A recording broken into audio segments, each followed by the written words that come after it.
Hai Elektrizen, kembali lagi dengan podcast Teknik Elektro Institut Teknologi Telkom Surabaya. Nah, dalam 15 menit ke depan, saya Sally Kumaladewi akan menemani waktu luang kalian di podcast kali ini yang bisa kalian saksikan di YouTube IT Telkom Surabaya. Nah, dalam podcast kali ini kita kedatangan bintang tamu spesial, mahasiswa Prodi Teknik Elektro Institut Teknologi Telkom Surabaya, sekaligus sebagai alumni D3 PEN, salah satu politeknik bergengsi di Indonesia. Langsung saja kita sapa narasumber kita. Hai Kak Dwi, gimana kabarnya? Halo Sherly, alhamdulillah baik. Alhamdulillah. Nah, Kak Dwi bisa dong sama teman-teman di luar sana. Oke, halo Elektrizen. Perkenalkan, nama saya Muhammad Dwi Haryanto. Teman-teman bisa panggil saya Dwi ya. Saya mahasiswa LC Teknik Elektro di IT Telkom Surabaya. Nah, bisa dipanggil Mas Dwi ya. Tadi saya manggilnya Kak nih. Mending kita panggil Mas Dwi aja ya, biar lebih akrab. Oke. Nah, jadi Mas Dwi ini kita datangkan khusus untuk menjawab pertanyaan kita terkait dengan mahasiswa teknik elektro itu ngapain aja sih. Nah, langsung saja kita ke pertanyaan pertama yang sudah kita siapkan. Ini ya, Mas Dwi ini kan D3 PEN. Ya. Alasan melanjutkan S1 apa Kak? Spesifiknya? Oke. Jadi gini teman-teman, alasan saya kenapa kok lebih milih melanjutkan studi ya daripada bekerja. Kan sudah lulus nih D3 nih ya. Nah, alasan saya alhamdulillah saya diberi kesempatan ya untuk melanjutkan menambah ilmu saya dulu yang notabene saya D3 ke S1. Nah, di sini di S1 ini kita nanti akan mendapatkan tambahan ilmu tentunya yang tidak saya dapatkan ketika saya di D3 dulu. Terutama tentang manajerial ya, baik itu dari manajerial diri maupun dari waktu ya. Nah, kan dulu di D3 notabene praktis nih ya.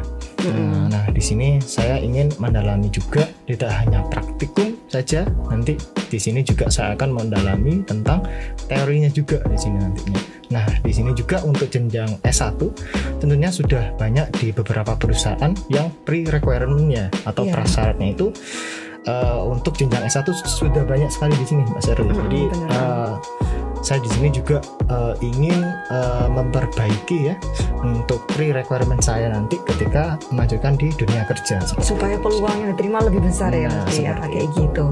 Nah, Mas Dwi ini kan dulunya dari Politeknik Negeri, terus melanjutkan ke IT Telkom Surabaya yang notabene adalah swasta. Kenapa milih IT Telkom Surabaya? Oke. Pertanyaan yang bagus nih ya. Jadi kenapa saya kok lebih milih di IT Telkom Surabaya ya? Di sini yang pertama karena reputasi dari IT Telkom Surabaya ini berada di bawah naungan Yayasan Pendidikan Telkom ya, di mana notabene itu visi misinya tidak perlu diragukan lagi ya, karena sudah sesuai dengan ranah di telco seperti itu. Kemudian di IT Telkom Surabaya ini juga menerapkan kampus yang berbasis ICT ya tentunya ya. Itu sangat keren bagi saya untuk mengembangkan diri saya di sini di IT Telkom Surabaya. Kemudian karena dulu background saya di jurusan teknik telekomunikasi di D3 dulu ya di PENS. Nah, saya ingin melanjutkan lagi di kampus yang namanya benar-benar reputasinya di YPT atau Yayasan Pendidikan Telkom itu sendiri. Jadi saya rasa ini kampus yang tepat untuk melanjutkan perkuliahan saya dari D3 Teknik Telekomunikasi PEN ke IT Telkom Surabaya seperti itu. Jadi karena IT Telkom Surabaya ini ada di Yayasan Pendidikan Telkom yang kualitasnya nggak perlu diragukan lagi ya Mas Dwi. Iya benar. Nah, sebagai informasi nih untuk teman-teman di luar sana, Mas Dwi ini juga sebagai seorang technopreneur. Keren gak sih? Technopreneur, tapi juga sebagai seorang mahasiswa. Ini pasti kan sibuk banget. Udah banyak PR mungkin. Enggak juga kok. Kenapa nih Mas Dwi, bisa cerita dong? Kenapa kok saya bilang nggak terlalu rumit ya ketika saya membagi waktu kuliah sebagai mahasiswa dan sebagai teknopreneur ya, karena di IT Telkom Surabaya ini ya, terutama di teknik elektro itu fleksibilitas waktu belajarnya ketika perkuliahan berlangsung itu sangat fleksibel bagi saya sendiri. Jadi di situ saya bisa merealisasikan ya, keinginan saya sebagai teknopreneur. Nah, itu benar-benar sangat membantu bagi saya untuk merealisasikannya seperti itu, Mas. Oke. Jadi walaupun sebagai mahasiswa dan sekaligus sebagai seorang teknopreneur, Mas Dwi ini bisa mengcover semuanya karena memang dari kampus IT Telkom Surabaya ini mensupport fleksibilitas waktu. Benar sekali seperti itu. Oke. Nah, Mas Dwi ini kan dulunya depend sebagai teknik telekomunikasi, Mas Dwi ya. Iya, dari Telkom. Terus di IT Telkom Surabaya melanjutkan S1 teknik elektro. Iya. Kenapa nggak teknik telekomunikasi? Kan ada nih prodi. Iya, Kenapa kok teknik? linear gitu Iya, ya? kenapa? Pindah jurusan Iya, gitu ya. kenapa? Oke. Jadi alasan yang pertama karena saya ingin belajar hal baru nih, Mbak Sherly. Jadi yang dulunya kan saya sudah belajar nih di teknik telekomunikasi di PENS. Nah, saya kepingin nih memperdalam lagi selain teknik telekomunikasi yang bisa saya pelajari ini, dan juga saya juga tertarik nih di bidang teknik elektro ya tentunya ya.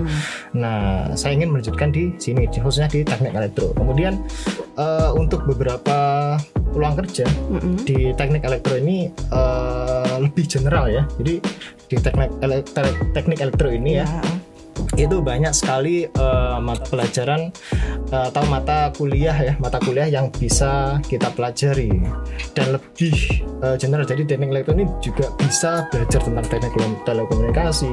Kita banyak sekali penerapannya. Di pemrograman juga kita bisa belajar, jadi lebih general seperti itu. Karena teknik elektro ini sejatinya kayak dasar dari semua ilmu ya. Jadi kayak bisa berkamuflase ke semua bidang. Kalau misalkan belajar teknik elektro, kita juga nanti bisa cover di pelajaran lain seperti teknik telekomunikasi ataupun di mungkin programming dan lain-lain yang mungkin bisa menjadi inspirasi teman-teman di luar sana yang mungkin masih elektrikernya SMA, bisa banget nih daftar di prodi teknik elektro Institut Teknologi Telkom Surabaya. Nah, selanjutnya nih Mas Dwi, ada nggak sih kayak perbedaan, mungkin kan pasti beda ya dari mulai teknik telekomunikasi ke teknik elektro. Ada nggak yang bikin perbedaan itu bikin Mas Dwi mungkin kayak wah susah ya kayaknya gitu, ada nggak? Oke, mungkin perbedaannya karena saya dulu backgroundnya dari politeknik ya, yang notabene banyak praktikumnya daripada teorinya ya. Mungkin di sini yang membedakan antara politeknik dengan university ya, dengan institut ya, institusi. Mungkin di sini kan dulunya saya terbiasa banyak praktikumnya daripada teorinya. Di sini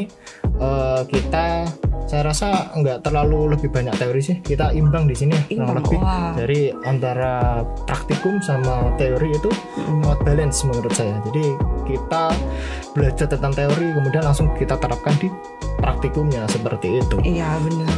Dan sebagai informasi lagi Mas Dwi ini juga salah satu asprak di salah satu mata kuliah di IT Telkom Surabaya. Bisa ceritain nih Mas Dwi pengalaman sebagai asprak? Oke, jadi di sini saya untuk saat ini asprakin 2 mata kuliah nih, Mbak Sherly. Yang pertama itu pengolahan sinyal digital atau TSD ya. Nah, yang kedua sistem telekomunikasi di sini. Saya masuk asprakin praktikum sistem telekomunikasi dan TSD. Linear ya. Jadi saya rasa alhamdulillah saya bisa memanfaatkan ilmu saya ketika di teknik telekomunikasi PEN, kemudian saya bisa sharing ilmu ya istilahnya dengan teman-teman teknik elektro yang ada di IT Telkom Surabaya. Saya sangat menikmati nih ketika kita belajar bareng dengan teman-teman angkatan 2, angkatan 1. Nah, ini sangat menyenangkan ketika kita melakukan praktikum bersama dengan teman-teman seperti itu.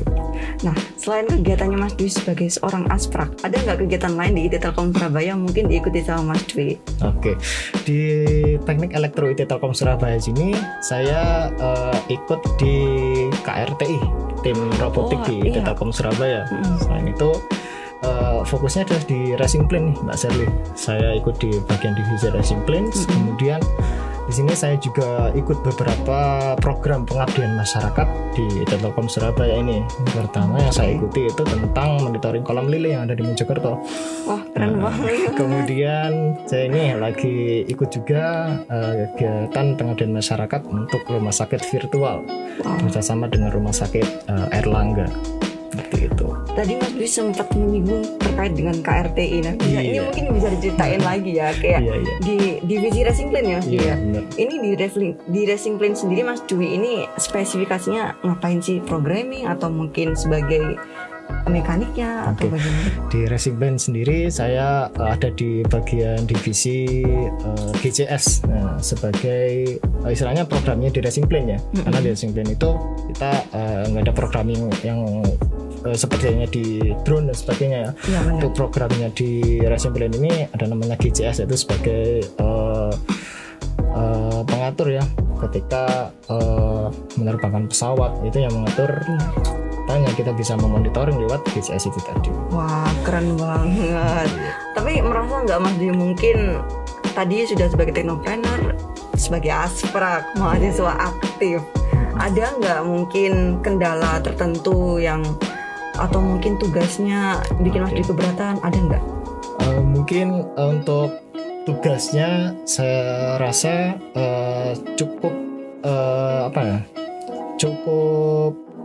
tidak membuat saya keberatan sih kalau menurut saya pribadi, karena saya dulu sudah notabene dulu background saya dari Politeknik ya, itu banyak sekali tugasnya. Nah ketika di Telkom Surabaya ini alhamdulillah saya bisa mengikuti, tapi mungkin di sini ketika di jam tidur saya mungkin harus mengorbankannya di situ ya, tapi nggak apa-apa, saya nggak merasa terbebani di situ, karena saya sangat fun ya di Telkom Surabaya ini, karena kita bisa mengeksplor ya ilmu yang kita dapatkan di beberapa project ya, dan di pengabdian itu tadi, sehingga kita bisa menggali lebih jauh lagi ilmu yang kita peroleh selama perkuliahan itu bisa langsung terjun, bisa bermanfaat di masyarakat tentunya seperti itu. Jadi memang lebih baik mengorbankan masa tidurnya, masa mudanya dikorbankan nggak apa-apa, yang penting nggak kehilangan masa depannya ya. Nah, benar sekali teman-teman di situ. Kita ini sebagai quotes of the day. Jadi teman-teman yang di luar sana yang mungkin dominannya setiap hari gabut, mungkin bisa mencari kegiatan positif ya, supaya bisa bereffort di hidup kalian dan juga bisa bermanfaat di orang-orang sekitar kalian. Nah, ini ada pertanyaan lagi nih Mas Dwi. Di teknik elektro,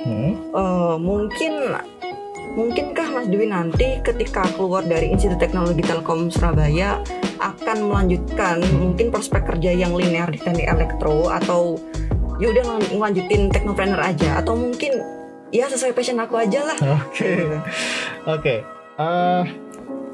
Ini ya Mbak Sherly, jadi kita sebagai mahasiswa kan pastinya punya istilahnya paradigma ya.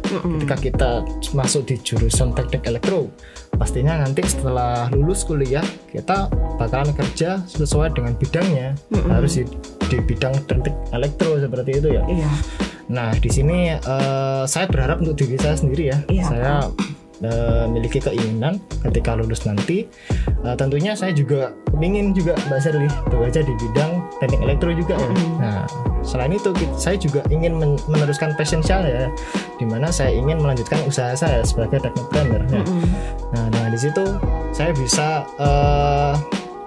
mengapresiasi diri saya, merealisasikan hobi saya, dan juga saya bisa menjadi cita-cita saya, salah satunya bekerja di bidang elektro seperti itu.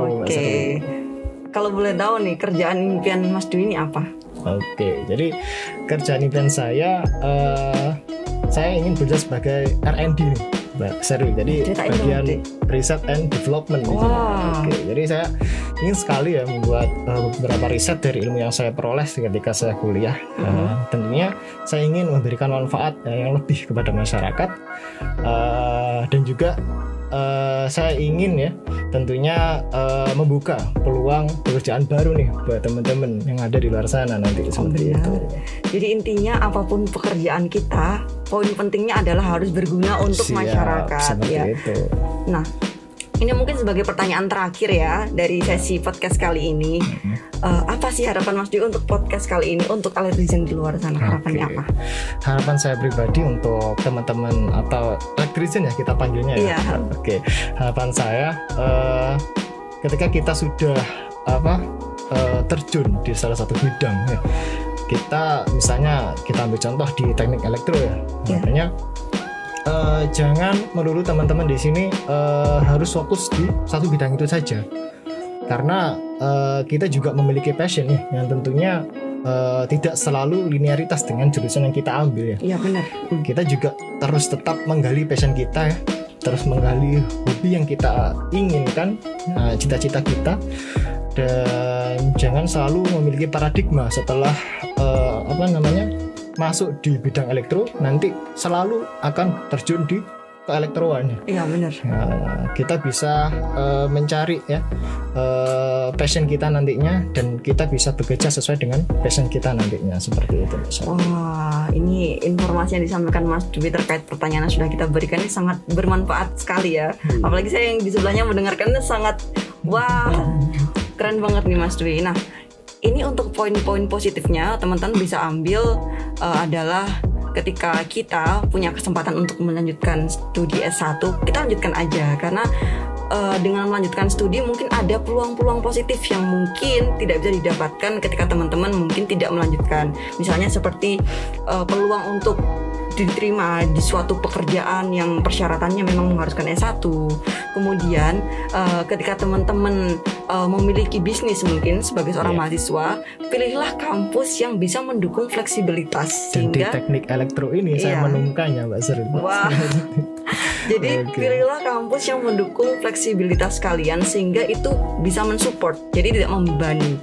Kemudian ketika kalian mungkin berada di suatu jurusan, tidak hanya untuk teknik elektro ya, tapi di jurusan lain, jangan menitik beratkan bahwa di jurusan itu maka pekerjaannya itu nanti. Tapi kita juga harus mengeksplor diri kita ya dengan ilmu-ilmu baru. Kalau mungkin Mas Dwi di sini teknik elektro, mungkin mengeksplor dengan ilmu baru misalnya kayak programming atau hal-hal lain, sehingga nanti ketika keluar dari IT Telkom Surabaya atau mungkin keluar dari kampus rekan-rekan, itu banyak ilmu yang bisa dimanfaatkan. Jadi banyak sekali soft skill yang akan mendukung teman-teman di lingkup masyarakat. Tidak hanya kita membawa ijazah saja, tapi kita punya bawa skill-skill yang tentunya kita asah di perkuliahan kita selama di Teknik Elektro IT Telkom Surabaya. Dan satu lagi Mbak Sari di sini, di Teknik Elektro IT Telkom Surabaya ini saya senangnya karena di sini banyak sekali ya kegiatan-kegiatan yang mewadahi skill kita nih. Wah, Mbak Sari. Benar-benar ya. Di sini kan ada program, ada kegiatan Marvel ya untuk pelatihan IoT. Nah di sini saya sangat senang. Kenapa? Karena keinginan saya atau hobi saya itu di bidang IoT ya. Nah di sini saya bisa mewadahi di sini kampus IT Telkom Surabaya ini bisa mewadahi kegiatan itu, sehingga kita juga bisa belajar bareng nih dengan teman-teman Teknik Elektro IT Telkom Surabaya, dan kita bisa mengadakan kegiatan untuk mengenalkan IoT nantinya yang sangat pesat perkembangan di Indonesia, tentunya untuk revolusi industri 4.0 nih lagi berkembang pesat di sini. Nah, di situ kita bisa mengenalkan ke teman-teman adik SMA, SMK tentunya seperti itu. Kita juga bisa mengeksplor tentang IoT lebih dalam lagi seperti itu. Jadi memang ada realisasinya ya. Jadi nggak cuma belajar IoT, tapi realisasinya ada, yaitu berupa ada kegiatan tadi kita bisa memajuin jadi pemateri ya Mas itu ya. Nah, jadi ada realisasinya teman-teman. Jadi benar-benar memberikan effort positif ke diri kita sendiri. Nah, selanjutnya poin positif lainnya yang bisa kita pakai itu adalah ketika kita bekerja, apapun pekerjaan kita yang akan kita pilih nanti setelah lulus, pilihlah pekerjaan yang bermanfaat bagi orang banyak. Jadi tidak hanya bermanfaat bagi diri kita sendiri. Benar sekali Mas Erli.